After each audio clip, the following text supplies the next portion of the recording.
Assalamualaikum warahmatullahi wabarakatuh. Apa kabar sobat-sobat semuanya? Oke, mari kita lanjutkan saja ceritanya. Bab 575 Adegan pengenalan keluarga berskala besar. Kemenangan besar di Riyadh. Chu Chen memandang Wang Saixian dengan heran. Tak bisa dipungkiri kalau pria ini memang memiliki wajah cantik yang bisa membuat iri para wanita tahu. Kekuatan tempur Wang Saixian tidak kalah dengan Fu Longxi sekarang. Mereka yang bisa memasuki istana Skynet di usia muda tentu saja bukanlah orang biasa. Berita itu menyebar dengan cukup cepat. Wang Saixian sebenarnya mengetahui apa yang terjadi di kota Lia. Berita dari kota Lia adalah bahwa saudara Chen akan pindah dari ibu kota dan terbang kembali ke Yangcheng. Awalnya saya ingin mengirim pesan ke belakang panggung saudara Chen. Tetapi tanpa diduga saya mendengar berita bahwa klub Supercar akan keluar, berkata sambil tersenyum. Kemudian saya mengetahui bahwa masalah ini sebenarnya ada hubungannya dengan saudara Chen. Ini pertengkaran kecil. Chu Chen melambaikan tangannya. Aku akan membawa Sister Tao kembali ke hotel dulu. Lalu aku akan minum bersamamu. Chu Chen sebenarnya tidak menganggap serius klub Supercar. Namun, saat ini, anggota klub Supercar ingin menguliti Chu Chen dan mencabik-cabiknya. Di dalam mobil polisi, Xiao Rong, Wen Fanxing, dan Wang Saikun duduk di barisan belakang. Semuanya tampak murung. Tidak, aku perlu menelepon ayahku. Xiao Rong tiba-tiba terbangun seolah terbangun dari mimpi, mengeluarkan ponselnya, dan dengan cepat menghubungi nomor ayahnya seperti menangis. Ayah, selamatkan aku. Suara di ujung telepon tiba-tiba menjadi tegang, dan suara paruh baya berkata, Ronger, ada apa? Kamu di mana? Aku di dalam mobil polisi. Di dalam mobil polisi, suara pria paruh baya itu terkejut. Tetapi dia juga sedikit santai. Apa yang terjadi? Mengapa kamu menabrak mobil polisi? Ayah, aku tidak bisa menjelaskannya hanya dalam beberapa kata. Silakan datang ke kantor polisi Haidian untuk mengantarku pulang. Kalau tidak, aku tidak akan bisa kembali malam ini. Suara Xiao Rong bergetar, bayangkan membiarkan dirinya tinggal di kantor polisi sepanjang malam. Di ujung lain telepon, di lobi sebuah villa, seorang pria paruh baya bernama Xiao Ziqin mengenakan piyama. Setelah menutup telepon, Xiao Qin tertegun. Apa yang Roger katakan? Seorang wanita cantik di sebelahnya sedang menggunakan masker wajah. Dia bilang dia berada di dalam mobil polisi dan memintaku untuk menjemputnya di kantor polisi Haidian. Xiao Ziqin menggelengkan kepalanya. Anak itu tidak menjelaskan apa yang terjadi. Bukankah dia akan mengadakan pesta ulang tahun? Mengapa pesta ulang tahun yang bagus harus diadakan di kantor polisi Haidian? Jangan khawatir. Aku akan menelepon Lao Wang dan bertanya. Xiao Ziqin duduk di sofa dengan ekspresi tenang. Dia menemukan nomor telepon Wang Zhengyan dan memutarnya. Namun, ujung telepon yang lain langsung berdering dengan pengingat bahwa telepon dimatikan. Xiao Ziqin sepertinya mencium sesuatu yang tidak biasa dan mengerutkan kening. Cepat dan telepon Roger lagi. Desak wanita cantik itu. Ekspresinya penuh kekhawatiran. Kita tidak bisa membiarkan orang lain menindas kita, Roger. Xiao Ziqin tidak ragu-ragu dan segera menelepon. Ekspresinya perlahan menjadi gelap. Ada apa? Wanita cantik itu sudah melepas topengnya. Seluruh klub Supercar dibawa ke kantor polisi Haidian dengan tuduhan mengumpulkan massa untuk berkelahi. Begitu Xiao Ziqin selesai berbicara, suara wanita cantik itu terdengar tajam. Apa? Apa yang sedang dilakukan Wang Zenggian, Wang Saikun, Wen Fanxing dan orang-orang itu terjebak dalam perkelahian juga. Sungguh lelucon. Wang Saikun dan Wen Fanxing duduk di sebelah Roger. Xiao Ziqin mengerutkan kening. Kalau begitu aku merasa cukup yakin. Wanita cantik itu berkata, pasti akan ada tindakan dari keluarga Wang dan keluarga Wen. Hei, tidak. Bukankah itu Wang Zenggian? Apa yang sebenarnya dia lakukan? Saya tidak tahu apakah keluarga Wen akan mengambil tindakan apapun, tetapi keluarga Wang pasti tidak akan melakukan apapun. Xiao Ziqin berkata dengan wajah tegas. Orang yang memberi perintah adalah putra tertua dari keluarga Wang, Wang Saixian.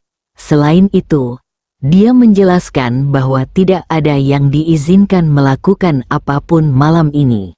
Singkirkan orang-orang dari klub Supercar. Apa? Lalu Roger ingin bermalam di kantor polisi? Tidak. Saya tidak setuju. Suara wanita cantik itu tajam.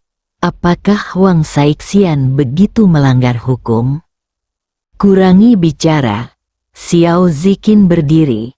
Siapa Wang Saixian? Apakah dia akan melakukan hal seperti itu tanpa alasan? Selidiki dengan jelas dulu. Jangan bicara omong kosong. Apalagi bertindak impulsif. Mobil polisi menderu kembali ke kantor polisi. Ponsel Wang Zenggian memang dimatikan. Dia mematikannya atas inisiatifnya sendiri. Sepanjang perjalanan pulang, dia menerima terlalu banyak panggilan dan akhirnya mematikan teleponnya. Kunci semuanya.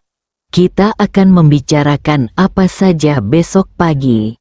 Wang Zenggian buru-buru menyelesaikan masalahnya dan segera mengungsi.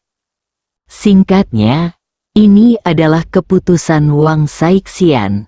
Dia hanya bertanggung jawab menangani perintah yang disampaikan melalui pertempuran khusus. Sebelum klub Supercar generasi kedua yang kaya sempat bereaksi, mereka sudah dipenjara, termasuk Xiao Rong. Xiao Rong benar-benar bingung. Malam ini adalah hari ulang tahunnya. Dia jelas sudah menelepon ayahnya. Tapi kenapa tidak ada gerakan sama sekali dari pihak ayahnya? Xiao Rong merasa tidak berdaya untuk pertama kali dalam hidupnya. Ternyata dia tidak bisa melakukan apapun yang dia inginkan. Di tepi danau di malam yang gelap, sebuah lampu menyinari pavilion. Ini adalah tempat yang dipilih Chu Xiaoyu untuk minum, tenang, luas, dan angin danau bertiup, membuatnya merasa nyaman. Saudara Chen, tahukah Anda misi apa yang Saixian dan saya terima baru-baru ini? Chu Xiaoyu menyesap anggur dan berkata sambil tersenyum, ini tentang konsorsium Jinling. Konsorsium ini telah menerima bantuan dari beberapa kekuatan. Jepang dan negara-negara lain seringkali tidak menguntungkan pengusaha Tiongkok kami. Kami baru-baru ini bertanggung jawab mengumpulkan informasi tentang konsorsium Jinling dan mempersiapkan operasi untuk menghentikan konsorsium Jinling. Tanpa diduga, Saudara Chen merusak konsorsium Jinling terlebih dahulu. Aku akan bersulang untukmu. Wang Saixian juga mengangkat gelasnya. Minumlah semuanya dalam satu tegukan. Ponsel Wang Saixian berdering. Setelah melihat ide penelepon, Wang Saixian menjawab panggilan itu tanpa daya dan tanpa sadar menjauhkan telepon dari telinganya. Benar saja, sebuah pertanyaan keras datang dari ujung telepon yang lain. Saixian, apa yang kamu lakukan? Mengapa kamu memasukkan saudaramu ke kantor polisi? Bahkan jika dia melakukan kesalahan, bawa saja dia pulang dan ajari dia pelajaran. Saikun, kamu masih muda. Bagaimana kamu bisa menanggung penderitaan seperti itu?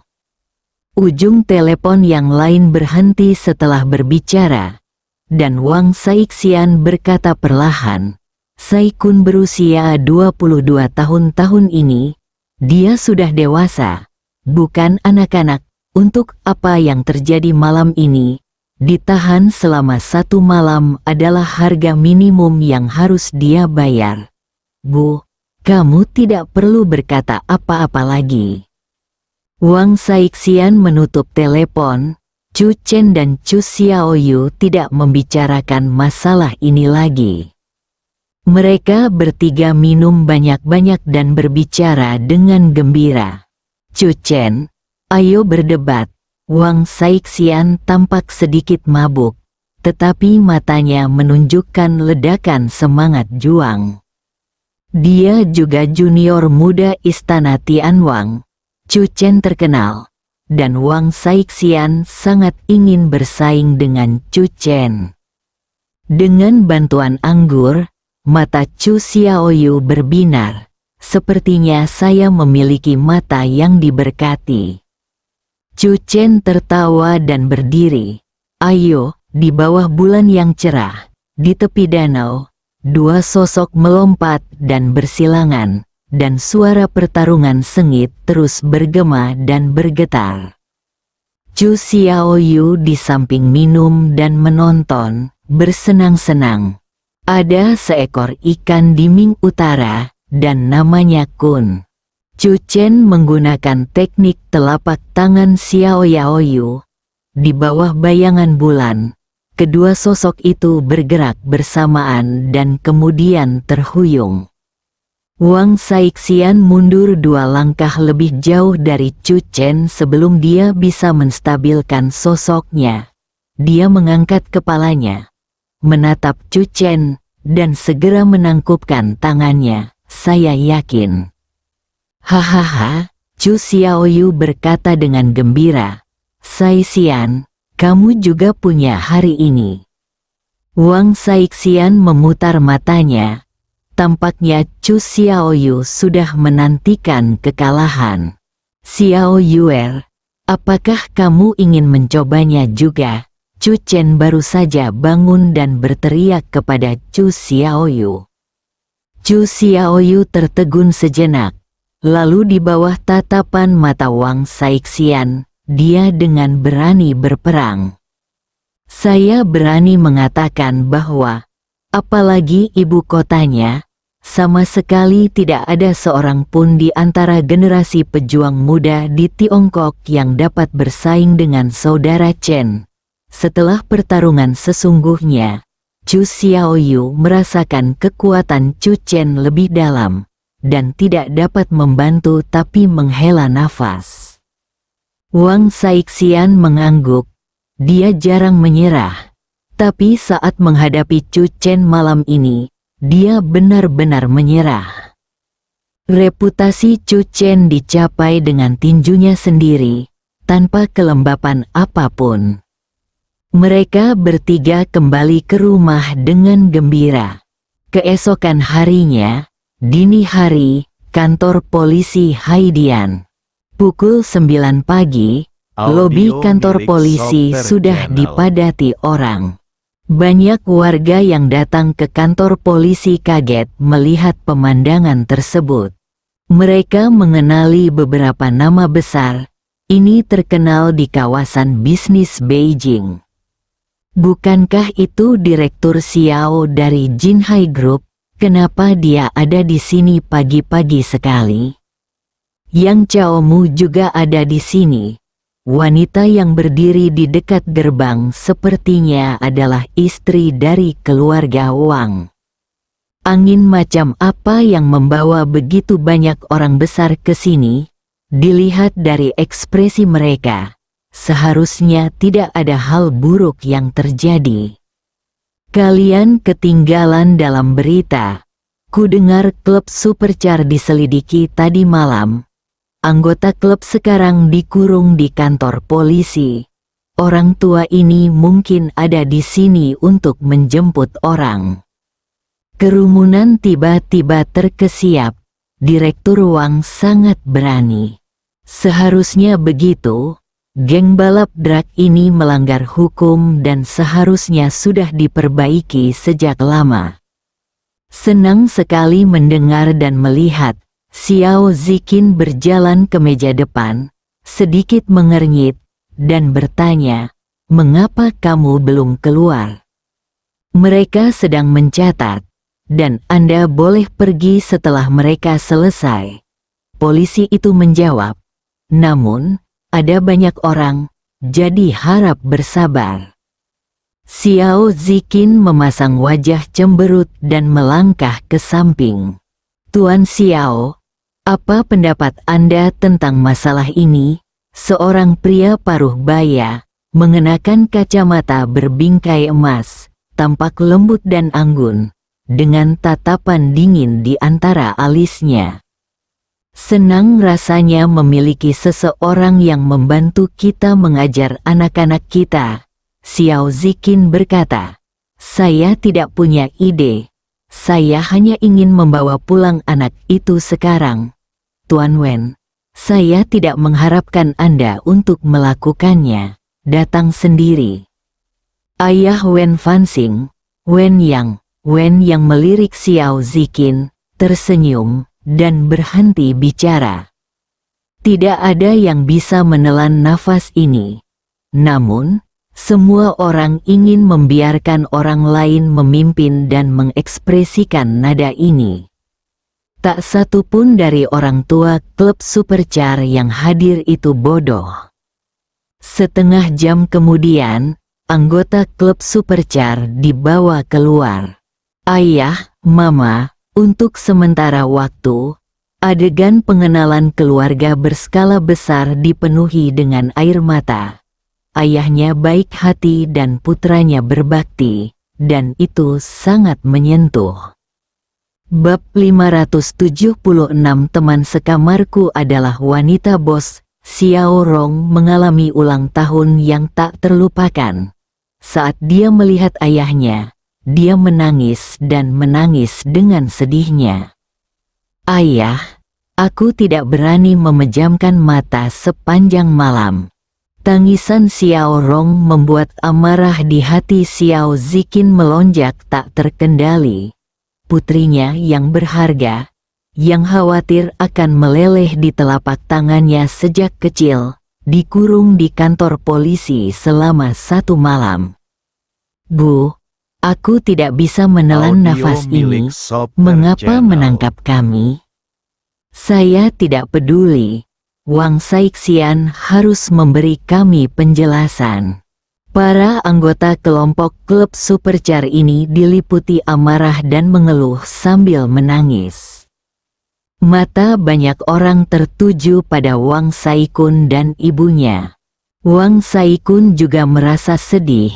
"Bu, mari kita bicarakan hal itu saat kita kembali." Meski semua orang berteriak keras, pada akhirnya tidak ada yang berani merepotkan Wang Saixian. Anggota klub Supercar meninggalkan kantor polisi distrik Haidian dengan putus asa. Yang terakhir berangkat adalah Fu Longxi dan beberapa muridnya yang tidak ada yang menjemput mereka tadi malam. "Guru," salah satu siswa tampak marah. "Chu Chen benar-benar terlalu sering menindas orang. Tidak peduli apa identitasnya. Masalah antara kita dan dia adalah masalah antara para pejuang." Mata Fu Longxi berkilat dingin. "Itu harus diselesaikan dengan cara para pejuang." Acara pertukaran siangsan untuk dunia prajurit yang diprakarsai oleh Sekte Beidou akan resmi dimulai besok. Selama master dari Sekte Beidou bersedia mengambil tindakan, Chu Chen, HMPH, dia bukan apa-apa. Tapi Chu Chen adalah murid Jiuk Xuanmen. Anda lupa bahwa apa yang paling ingin dilakukan oleh faksi ortodoks adalah menangani bidat. Beberapa orang buru-buru menghilang di depan pintu kantor polisi.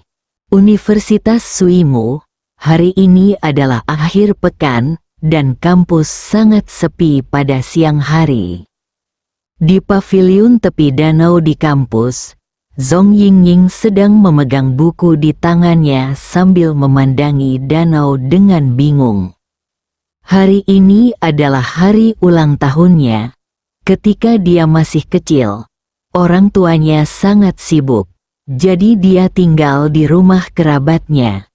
Satu-satunya hari dia bisa berkumpul dengan orang tuanya setiap tahun adalah 2 hari sebelum dan sesudah ulang tahunnya. Dia selalu menantikan hari ulang tahunnya. Lambat laun, seiring bertambahnya usia, suatu tahun, orang tuanya tidak kembali pada hari ulang tahunnya. Tahun itu, Zhong Yingying menangis sepanjang hari. Waktu berlalu, dan Zhong Yingying tampaknya perlahan-lahan terbiasa dengan hari-hari ketika orang tuanya tidak ada. Yang dia tahu hanyalah mereka selalu sibuk, sangat sibuk. Waktu yang bisa saya habiskan bersamanya menjadi semakin tidak teratur setiap tahunnya. Zhong Yingying bahkan tidak tahu apa yang sedang disibukkan orang tuanya. Zhong Yingying dengan lembut meletakkan buku di tangannya. Matanya sedikit lembab, dan dia segera menyekanya. Dia sudah dewasa dan tidak bisa selalu menangis karena orang tuanya tidak bersamanya untuk merayakan ulang tahunnya. Telepon berdering. Yingying, kamu di mana? Semua orang pergi makan bersama. Itu adalah suara gadis berkacamata. Dia adalah teman sekamar Zhong Yingying, Su Qing. Zhong Yingying dengan cepat menyesuaikan emosinya dan berkata sambil tersenyum paksa, "Saya sedang membaca, kamu pergi makan dulu." "Tidak, tidak. Saudari-saudari sedang menunggumu." Suara Su Qing agak misterius. "Kami kedatangan tamu misterius saat makan malam hari ini." Zhong Yingying berdiri tanpa daya. "Sampai jumpa di pintu 10 menit lagi." Di asrama, Su Qing menutup telepon dan berbalik. Yingying berkata kita akan bertemu di pintu 10 menit lagi. Apakah kamu siap, Senior Liu? Senior Liu telah bekerja keras untuk pengakuan dosa hari ini dan telah mempersiapkannya. Dia sudah menunggu di hotel. Senior Liu adalah tokoh terkenal di Universitas Suimu dan kapten tim bola basket. Dia bisa dianggap sebagai pria berbakat dan wanita cantik ketika dia mengejar Yingying kita. Hari ini adalah hari yang baik, jadi kita harus mencatatnya dengan benar. Salah satu gadis mengambil kamera dan berkata, "Kita berada di asrama. Momen bersejarah kemerdekaan akan datang." Setelah beberapa gadis membuat keributan beberapa saat, mereka segera berangkat. Setelah Zhong Yingying membawa buku itu ke perpustakaan dan mengembalikannya, dia berjalan menuju pintu. Dia melihat Su Qing dan beberapa teman sekamar lainnya dari kejauhan, melambai padanya. Su Qing memegang Zhong Yingying dengan kedua tangannya, melihat ke atas dan ke bawah, dan menggelengkan kepalanya. "Yingying, mengapa kamu terlihat sedikit kuyu? Ini tidak bagus. Saya akan masuk ke dalam mobil dan merias wajahmu." Mendengar ini, Zhong Yingying tercengang. Bukankah ini hanya makan? Zhong Yingying melirik orang-orang di asrama dan merasakan ada yang tidak beres. Kamu menyembunyikan sesuatu dariku. Ada apa? Su Qing mengetahui pikiran halus Zhong Yingying dan berkata dengan tergesa-gesa, hari ini adalah hari ulang tahunmu. Para saudari telah menyiapkan kejutan untukmu. Kamu tidak diperbolehkan bertanya apapun. Zhong Yingying hanya bisa menyerah. Ketika beberapa gadis keluar dari pintu, sebuah taksi perlahan berhenti di depan sekolah. Taksi, Su Qing yang pertama melambai. Pintu taksi terbuka, dan sesosok tubuh jangkung keluar dengan wajah tampan dan aura luar biasa. Di balik pintu, seorang wanita berpenampilan anggun, mengenakan gaun panjang dan riasan tipis terhapus, namun malah memberi kesan pada orang-orang. Keindahan kontradiktif dari masa muda bercampur dengan keindahan. Su Qing melihat sekali dan tiba-tiba menutup mulutnya. Dia takut dia akan berteriak. Tadi malam, dia menyaksikan adegan satu orang bersaing dengan seluruh klub supercar. Dalam perjalanan kembali ke sekolah, Su Qing mengumumkan bahwa mulai hari ini, pria yang namanya tidak dia ketahui akan menjadi pacarnya. Dewi, dewa laki-laki ada di sini. Zhong Yingying juga tercengang. Dia tidak menyangka akan bertemu dengan orang-orang yang membubarkan klub supercar tadi malam di gerbang Universitas Suimu. Mengapa dia datang ke Universitas Suimu? Chu Chen mengeluarkan ponselnya, yang berisi nomor telepon yang diberikan Zhong Min padanya. Sopir taksi membunyikan klaksonnya 2 kali. Su Qing sadar dan melambai kepada pengemudi untuk pergi lebih dulu. Saya akhirnya bertemu dengan pria tampan di gerbang sekolah. Jadi tentu saja saya ingin melihat sekilas lagi. Terlebih lagi, dia sangat penasaran sekarang. Dewa laki-laki sepertinya datang ke sekolah untuk mencari seseorang. Telepon berdering beberapa saat, tetapi tidak ada yang menjawab. Perhatian Zhong Yingying juga tertuju pada Chu Chen. Saat ini, teman sekamarnya menariknya dan berkata, "Yingying, teleponmu berdering." Gadis lain di sebelahku tersenyum dan berkata, "Tidak mungkin pria tampan di depanku memanggilmu." Zhong Yingying kembali sadar dan meliriknya. Jangan bercanda. Dilihat dari apa yang terjadi tadi malam, keduanya bukanlah orang biasa. Jika mereka membuat marah satu sama lain, konsekuensinya akan menjadi bencana. Zhong Yingying melihat nomor telepon itu adalah penelepon yang tidak dikenal. Area yang ditampilkan pada nomor telepon itu adalah Changcheng, Provinsi Guangdong. Zhong Yingying tercengang. Dia tidak punya teman di Changcheng, Provinsi Guangdong. Setelah ragu-ragu sejenak, Zhong Yingying menjawab telepon dan berkata, "Halo." Tidak ada suara di ujung telepon yang lain. Zhong Yingying tidak bisa menahan diri untuk tidak berkata lagi, "Halo."